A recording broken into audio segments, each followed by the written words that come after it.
All right. I would now like to introduce Hilly Shapiro for the third and final panel. This panel is going to be discussing outreach programs, STEM, STEAM, I should say, initiatives, and how to actually kickstart your programs. Hilly, over to you. Hi, hello everyone. Good morning, good noon, good evening, or good night, depending on where you're joining us from. I'm Hilly Shapiro. I'm a former educational volunteer manager at SpaceIL.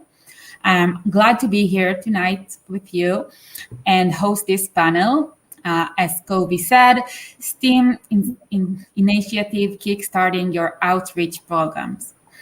I'm happy to present our guest on the panel, Yumiran Nissan, a CEO of Little Big Science, Dr. Graham Lau, a research investigator, Bloom Marvel Space Institute of Science, Michal Zissou, an architect and founder of Zissou. Lee is not here. Yumna Majid, a space educator and aspiring astronaut, and Janet Ivy, creator and CEO of Janet's Planet. Though we can't hear you, I'm sure everyone is applauding them because they deserve it. Each one of our panel members founded an amazing program in the field of science communication. So, Michal, let's start with you. As an architect, what motivated you to think about space? Well, first of all, I'm so happy to be here, and thank you so much for having me. What motivated to get into space? I mean, I kind of stumbled upon the industry, and I learned, first of all, that there's a bunch of people who are dreamers, and they are all positive people that are looking for ways to improve the world and our future. So I love that. And for me personally, as an architect, I learned that here on Earth, it's very hard sometimes for us to imagine change. And space is an amazing opportunity to think about everything that we know, all the building blocks, completely from scratch, to think about what we need that will fit the needs of people today, of diverse people. And I think I find space as a way to kind of transform the way we think from problems or problem-solving mode on Earth to actually opportunities in space. So for me, space is kind of a three-way opportunity. One is really awesome, so I just love it. But also, it's a way to think about how our future will be in space and in the industry, and how can we live in space on the International Space Station, on the moon, on Mars, but also just as a way of creative thinking to solve problems in a different way. So for me, I really enjoy thinking and learning and researching and working and designing about habitats in space and life in space in general. So that's kind of my 2 cents on why I love space. Amazing. For those of us who doesn't know Zissou, can you tell us a little bit about your program and what have you found be the most difficult part of design for environments in space? Well, Zissou is my studio. It's not an actual program. It started as an architecture studio where I wanted to design and research the relationship between architecture and diversity or human equality. And right now I'm working on the intersection of architecture, innovation, diversity, and space. And what we are doing is we are doing projects and researching habitats and habitabilities on the moon or Mars.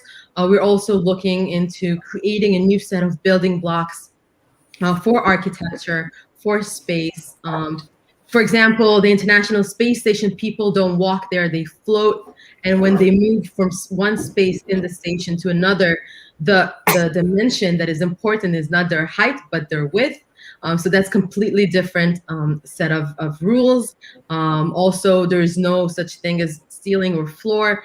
So everything we have to kind of start from scratch. And on every celestial body, we have different temperatures, different gravity. So everywhere we look, we have to think about things completely differently. But I also founded Mars is More, which is a platform that is still in the making for talking about space and kind of sharing ideas. I feel that today a lot of people, especially younger people, are kind of scared or shy to share crazy ideas. And I feel like maybe people should get more comfortable and kind of training that muscle to share their thoughts and share their ideas without being scared to be looked at in a funny way. So that's another thing. And the third thing I do is I work a lot in the STEAM, mentoring, public speaking. I work with Space for Women initiative by the UN Office of Outer Space Affairs. And I do a weekly show. I'm a part of a team that does a weekly show every Saturday, talking about different aspects of space and different aspects of diversity in space. And I really enjoy talking to younger people, and specifically younger women and girls, about how can they kind of walk and find their path in this industry. Because really, I don't come from a scientific background. And I really think that right now in space, this is the perfect time that people from all different backgrounds can kind of find their own way and their own path in the industry. Because from learning from what happened here on Earth, when there weren't a lot of diversity, there wasn't a lot of diversity from the planner side and the designer side. We need as many different perspectives as possible in order to create a good and diverse and sustainable future in space. Wow, that sounds amazing. Thank you, Michal. Yumna, how about you? Have you always aspired to be an astronaut? Yes, I was always there was something within me that always wanted to become an astronaut. Being a child, I had this thought that every human living on planet Earth can get a plane and see what's in the Earth, but a very few human beings can see how Earth looks from outside and what's outside this sky and what's outside the boundary across the atmosphere and stratosphere. What is this? And all the little news on television and newspapers about astronomy and space technology, because Pakistan is not so successful in space industry. We are far behind as compared to the others, unfortunately. So there were a very few resources for me to learn, and I think that's what amplified my curiosity, that I wanted to know more and more. Amazing. How did you start exploration, and tell us a little bit about it, and what do you have planned for its future? Yeah. So, as I said, I had a very few resources. So, in my teenage, when I got a computer and internet at my place, I started looking up for resources on internet, that how I can bring astronomy to my country. Because I was the student who was always mocked in the class by friends and in the family, that you want to become an astronaut, oh, you are an alien, and this thing never existed, moon landings are fakes, and a lot of discouragement was faced by me. But I looked up on internet that how I can bring astronomy in my community, and I came across a few amazing international space educational organizations. But they had this age limit that you can join them as a volunteer or a student ambassador when you turn 18. So I think when I found them, I was around 16 or 17. I waited for a few years, and then I signed up as a volunteer or a student ambassador to those organizations. In the beginning, it was very difficult. Here in Pakistan, schools were not willing to teach this subject to their students. And I used to go there and insist them that I am offering this service for free. Let me just debunk the space myths which were already mentioned in their science books. Another hurdle was my own medical career. I'm a medical lab technologist, recently graduated. So over here, medical is considered a prestigious profession, a medical sciences. So schools used to claim that you yourself are a medical student, but you want to teach astronomy, which has no, you can say, no career in Pakistan. So there were a lot of hurdles which were faced, but then I applied to a few competitions, which were again by amazing international organization, and I got a telescope which is signed by astronaut Scott Kelly. And that is when schools started realizing that, okay, this is worth it, and this is something which is very difficult to source in Pakistan. We don't have telescope manufacturing companies over here. So I used to get my telescope at different schools and show sun to the kids, moon sometimes, because schools are usually in the morning time, so it's difficult to get them for night sky observation. But yeah, that's how I started. And currently, I am building more stronger partnerships. I am offering online sessions.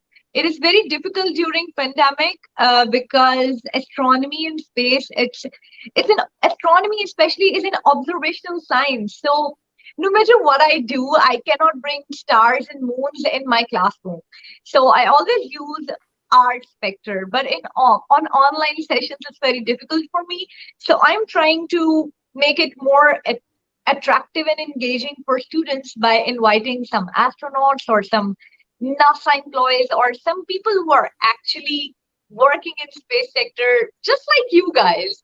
So that's very special for kids over here in Pakistan again, because this is not easily available for Pakistani kids. So that's what I'm trying to do, and I'm trying to introducing astronomy and space literature in my own language. So yeah, that's what currently I'm doing. And yes, I am trying to sneak into space sector by studying something related to space and genetics together. Sounds amazing. And in the name of all of us, we wish you good luck in your journey to be an astronaut. I'm sure that everyone want to hear how it's going to go. Oh, and we have here Lee got in her. Hi, Lee. Hey guys, how are you? So, Yumiran, for those of us who are not familiar with Little Big Science, could you tell us in a 60-second what do you do? Basically, we aim to take science, which is from all area of STEM, basically, which is science, technology, engineering, and mathematics, and bring it to the public in a language that most people can relate and understand. Everyone who is writing for us has at least a master's in any field of STEM till full professors and dean of faculties that we have. And everyone in my projects are doing everything voluntarily. And of course, what's also very important is that we are doing something quite unique.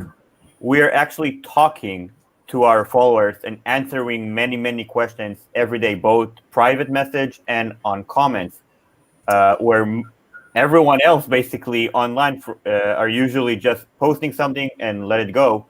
We're not. We're answering questions. We're explaining things. We're elaborating, which is very unique in the ecosystem of the internet. Sounds amazing. You work with quite a big range of volunteer science writer, as you said. How do you choose the content that you publish? So, first of all, of course, there are things that are relevant to whatever is going on in the world. Now everyone is talking about the COVID pandemic, and of course the vaccines that just got approved. So if there is something relevant, we are dealing with this a lot. However, the creators of the content themselves, the scientists, are the ones who are making the decisions of what they want to write about and how they want to do it. But we're providing them the overall structure and cover to do that, meaning that we have people who will edit them, people who will give them criticism, like peer review, only like in a much smaller scale. We also have people who will design all the publication that goes along with this and time it and will manage it. So it's a whole system that basically gives every scientist who wants to write for us the opportunity to do that. Thank you, Yumiran, and keep doing such a valuable job. Personally, I love Little Big Science. Thank you. Janet, now you, in your space. I am so grateful to be here with all of you guys. Graham has actually talked to my students. Yumna and I met years ago, and she was like, what do you have? And I would send her things. She's even won an award with Raw Science Festival, a little video and movie that she made, which was bringing down the stars to her students.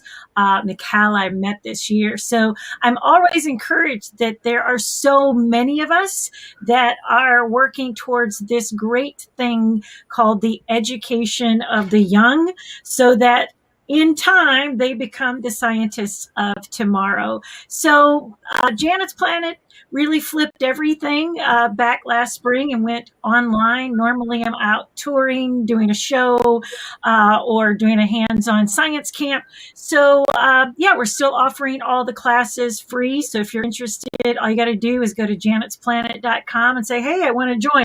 But I'll show you just a few things, again, because I'm hands-on.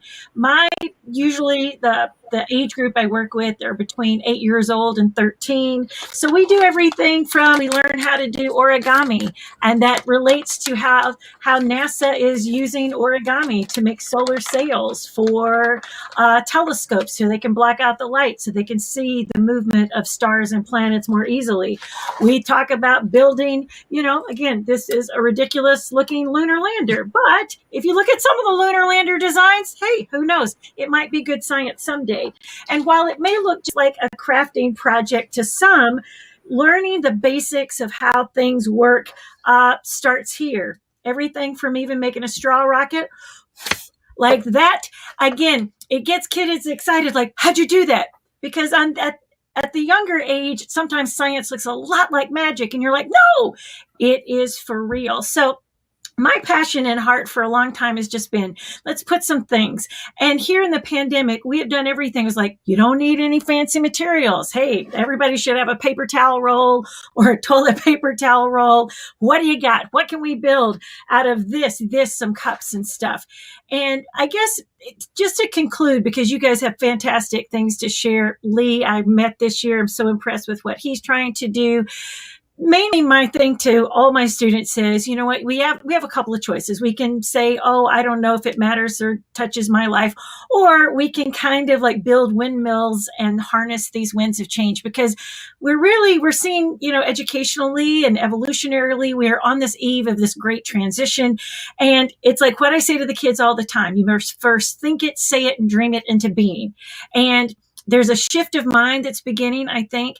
And there, in a book called The Story of Bee, Daniel Quinn writes, the world will not be changed by old minds and new programs. The world will be changed by new minds and no programs.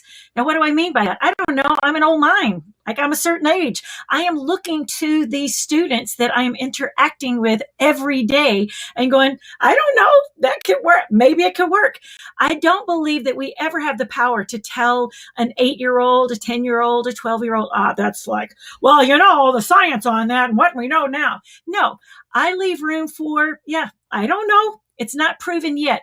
And as we heard beautiful people speak all throughout this afternoon, We're looking for the facts. We want theories that eventually we can prove as facts, and that's how we advance science. But I want some audacious theories, kiddos. So start dreaming and experiencing that. And I truly have to say, my heart was moved when I heard Donald James, the former education director of NASA, talk about his book and manners, because that's another thing. It's like, this is the generation. These are the kids that it's like go inform the future and the more beautiful, inclusive, equal, and wonderful place that we will eventually habitate on Mars and hopefully even here on Earth.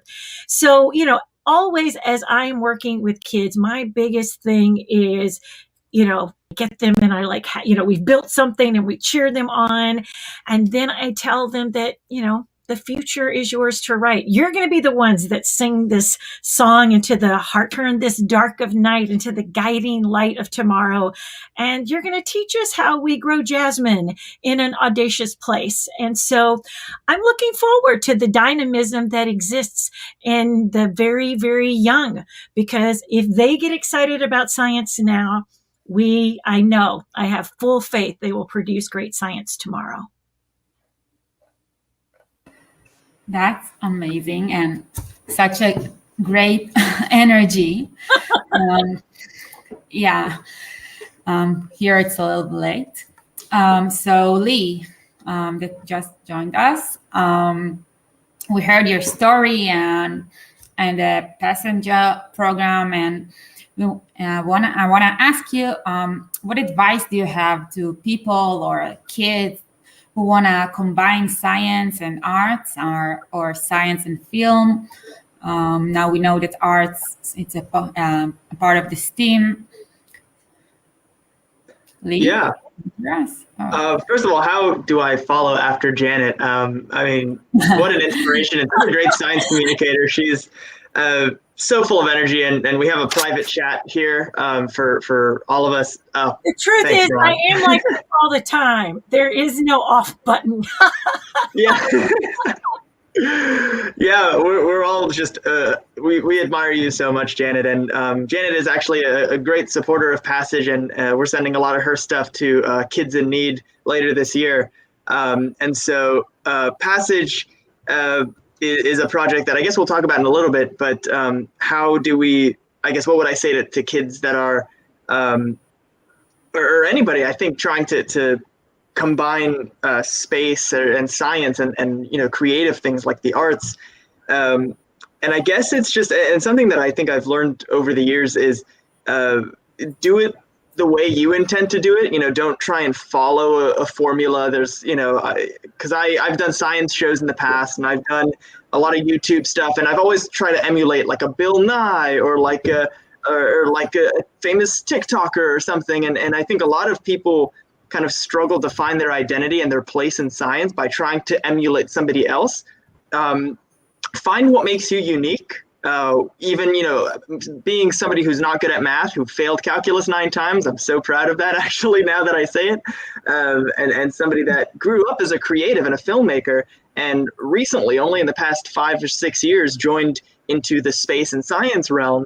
I've been able to merge the two and find my place. And now with Passage, I get to make a documentary film about bringing STEM education resources to kids in need, while also raising awareness and making the world a better place. And I think by finding something that you really have a passion for, and it doesn't have to be anything science related. It could be an art. It could be like Kat earlier, who was in a previous panel. She's an artist, and now she's the highest crowd-funded artist in the world, and she makes space art. And so whatever it is that you're interested in, just know there's a place for you in SciComm, and do it your way. The internet is a very intimidating place. There's a lot of us, but we all do things our own way. We do things differently, and just be proud of who you are and pursue it. Amazing advice. Graham, hi. The last but not the least, what brought you to the world of science and specifically astrobiology? It's a huge question. Yeah. Since I was a child, I've been interested in bigger questions about who and what we are and about our place in the universe. And as a young kid, I loved playing video games and reading comic books and watching things like Star Trek: The Next Generation and Star Wars. Science fiction inspired me to think philosophically and to think scientifically and to ask big questions about what more could be out there. What does it mean to be human? What is consciousness? What is life in the first place? There are so many deep questions that I wanted to be part of. I wanted to explore for myself, but also in the endeavor of science, the human endeavor of using this tool of science to try to figure out more about our place in the cosmos. And admittedly, when I went to college, I wasn't really sure what I was going to study because I was interested in so many different things. And so I started off with biology, and then I also decided to add in chemistry, and so I earned 2 degrees there. And then I was like, well, that's not enough. I need to study astrophysics, and so I spent a few years in astrophysics, and then finally earned a PhD in geology. But along that way, while I was exploring that science and learning more about research, more about things like extremophiles and the geology of our world, the biology of life, the planets of our solar system, the stars in our galaxy, all of these things, those big questions started coming back to me. And I really got more and more interested in not only the philosophy of the science, but philosophy in general. And I also learned that there's a lot of people out there who are interested as well. A lot of people want to know, are we alone? Is there something else out there? What more awaits us in our near future? And I realized that I had some skill in sharing my knowledge with others and in joining in a greater conversation, a greater discussion with many people from many different backgrounds. And that kind of drove me towards becoming a communicator of science. And so that's very much what my career has ended up becoming. Now I'm involved in astrobiology. I'm also very much involved in sharing science and trying to help young people as well get involved in this pursuit. And so it's a lot of fun for me to speak to various audiences from around the world. And I love speaking to students especially. Wow. Could you tell us about Blue Marble Space and what is your role there? Absolutely. I'm the Director of Communications and Marketing for Blue Marble Space. So even though I have a PhD, I've also now started branching out into the business world. I've learned about nonprofit communications, doing marketing, doing social media engagement, website engagement, email engagement, all of these kinds of things to build an audience around our organization. I am also, though, a research investigator with our research institution. But to answer the first part of your question, Blue Marble Space is a nonprofit. It was created by my friend and the CEO of the company named Sanjoy Som. Sanjoy had written a paper back in 2009 suggesting that we could have one single flag to represent all of us when we go into space. So instead of having an American flag, an Israeli flag, a Russian flag, a Chinese flag on our spacesuits, we could all wear one flag. And from taking one flag into space, and he created an initiative called One Flag in Space, that led Sanjoy to build Blue Marble Space as a nonprofit to engage with these ideas of space exploration, sustainability, the future of our planet, the future of our species. And Blue Marble Space now serves kind of like an umbrella nonprofit corporation so that scientists who also want to get involved in leading nonprofit initiatives can do that through our organization. So we have something called SciWorthy. This is a website that publishes easy to read reviews of recent scientific research. We have Green Space, which is an indoor microgreen farm in Pennsylvania. We grow microgreens and sell those and use some of the money to fund education and to learn more about how plants are very important for humans going into space and going to Mars and other places. We have our research initiative, Blue Marble Space Institute of Science, where we have 63 research scientists, myself included, in our organization. And we also bring in a large number of interns every year. This past year, we had 66 interns in our Young Scientist program. I had 19 of them myself that I was helping to mentor and advise. And of those, I've had 3 of them continue on as visiting scholars now in our research institution. And so it's a lot of fun for me to help these young people to learn more about how to share science, to get involved in science, to get involved in astrobiology, and to share their passion as well. Wow. And how do you get involved in the University Rover Challenge? What is it? Yeah, the University Rover Challenge is a robotics competition for engineering students primarily, but also science students at the undergraduate university level. Each year we have 100 plus teams from many nations around the world apply to take part in this competition. A lot of them will use it as their capstone or their final undergraduate project. Some of the teams have only 3 people in them, and some of the teams have 50 or more people in them, and it's a very large university project. They will build Mars rovers, actual functional Mars rover robots, and then each year they bring them out to the desert in Utah for the final part of the competition. And I should mention, we do a down selection along the way. We do review their designs and their process and make sure the engineering is sound to justify having them come to Utah for the competition. Of the teams that do come in the end for the competition, over the years, I've seen some incredible engineering and science to complete the challenges we put forth to them.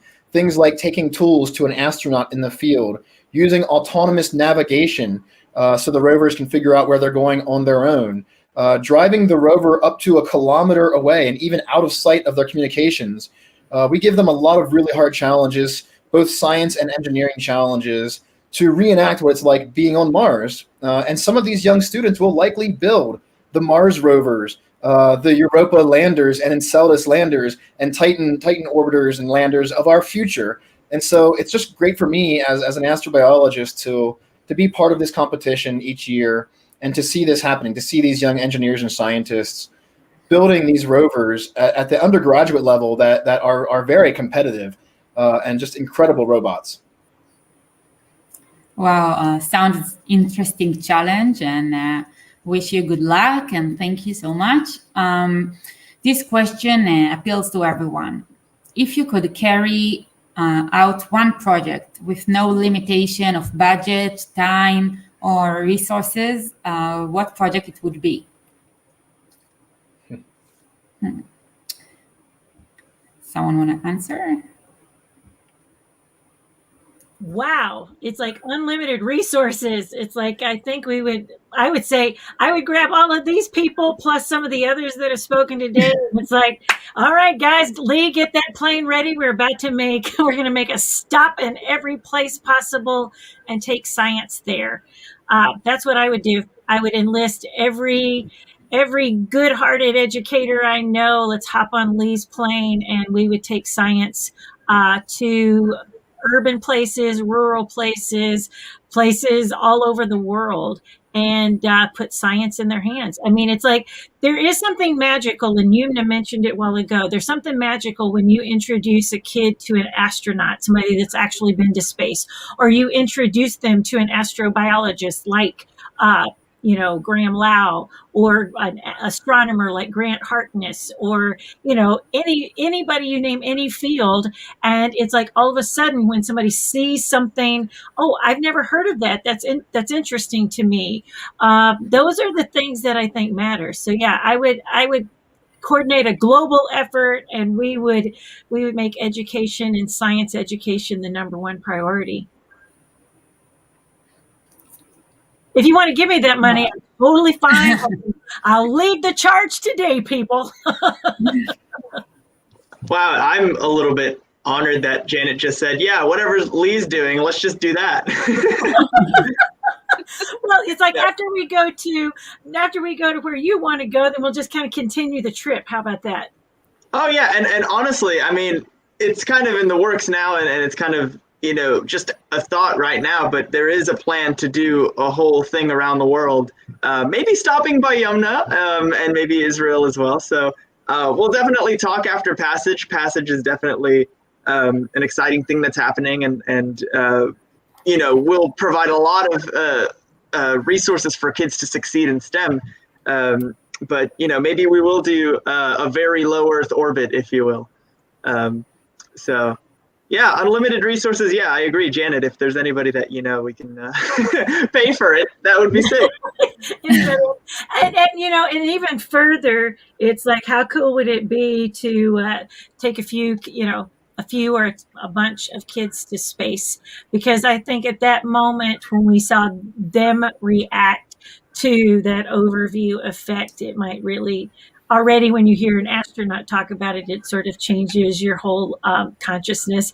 Imagine having a kid and kind of like having that through their eyes. I still, again, my favorite people on the planet are between, K through 12, and only because it's like they're not necessarily have been told that it's not possible yet. I tell them again all the time, you know how you predict the future? You go out and create it. So yeah, we would take them to space. We would go and give them science. So yeah, Elon, if you're still on, we'll take your money and we'll do it. I was going to up Janet's and Lee's global efforts and take just everybody into space. I really think that for me personally, whenever I talk to people about space and they really don't understand how I'm even involved because I'm an architect, and after I just tell them a little bit about it, they're all 100% of them, 100% of the time, they're all fascinated about it. So it's really would be amazing to kind of bring space to everyone, first of all, but also to really have people really go to space for an hour, maybe, just to get that overview effect. It's interesting to bring kids there, but it's also maybe very interesting. I would take world leaders, maybe, to see the Earth without any borders. Maybe something will shift. Maybe we'll start thinking as a unit. So I think that many people of all ages can benefit from seeing Earth from space, maybe just for an hour. So that's what I would do. Maybe our friends at Virgin Orbit and Space Perspectives, it's like I see somebody just said, all we got to do is buy 8 billion tickets and everybody gets to go. There we go. Jane, we'll go with you on Space Perspectives or Virgin Orbit, whichever wants to take us first, we'll go and take everybody. That sounds like too much pollution. Like the flight. This idea is just up and down in her big, kind of like oversized balloon. So maybe there wouldn't be so much of a carbon footprint there. You're talking about a lot of rockets. It's a lot of carbon footprint. True. Maybe we just like all head for Mars. Yeah. That's solar powered rockets in the next few. We take all that money, invest it into solar powered rockets, and just I don't know how that would work, but we'll see. Maybe we'll get those EM engines that we were promised a few years ago.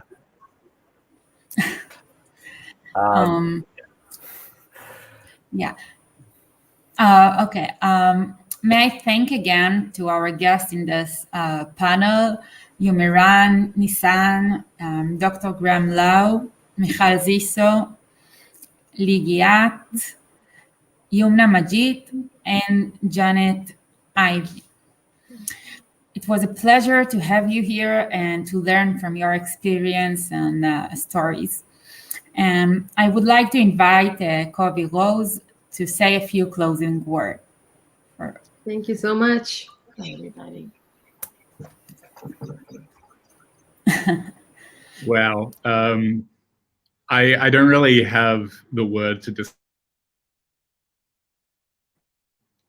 I don't really have the word to describe how amazing it's been. Firstly, thank you, Hilly, and thank you to all the panelists from this panel and from the entire event, and all the speakers and all the science communicators who sent me videos in advance. Thank you all for your really just fascinating insights and sharing your story. I also have to give a huge thank you to Run and Melody at the Ramon Foundation for their constant support. A very special thank you to Wade Holler for building the website. And of course, to Ron Sparkman for basically being the glue that held this entire production together. Now, during the final preparations for today's event, there was a moment where I stopped and I kind of realized that 4 months ago, this conference was just an idea in my head. And it's been such an incredible journey to watch it become a reality, especially seeing so many people coming together from around the world to discuss the importance of science and how to make it accessible to the world. And to be honest, that's the one thing that I would implore everyone to take away from this conference, that we achieve so much more when we collaborate with other people from different backgrounds. People have different perspectives and different skill sets that they can bring to the table. Now, there were so many wonderful human beings who spoke today, and if you want to learn more about them, you can go to SciCommCon.org for links to their social pages and to their websites. Again, that's SciComm-con.org for links to all of the social and all the pages. If this conference has also sparked an idea in your mind, if you're a science enthusiast or a communicator or an educator who just really wants to collaborate on something, don't hesitate to reach out, either on social, or you can email us at space@ramonfoundation.org.il, or reach out, as I said, through social media. And that's the best thing about this incredible community of science communicators. They're all down-to-earth people who, at the end of the day, they really just want to share their passion for space and for science with the world in any way they can. As some of you might be familiar with, Logic, the rapper, said, "How can sky be the limit when there are footprints on the moon?" And I really hope that we can strive together to achieve great things. And with science, technology, engineering, arts, and math, hopefully we'll be able to inspire the next generation to learn, to educate, and to better. Thank you all so much for being here, and have a wonderful night.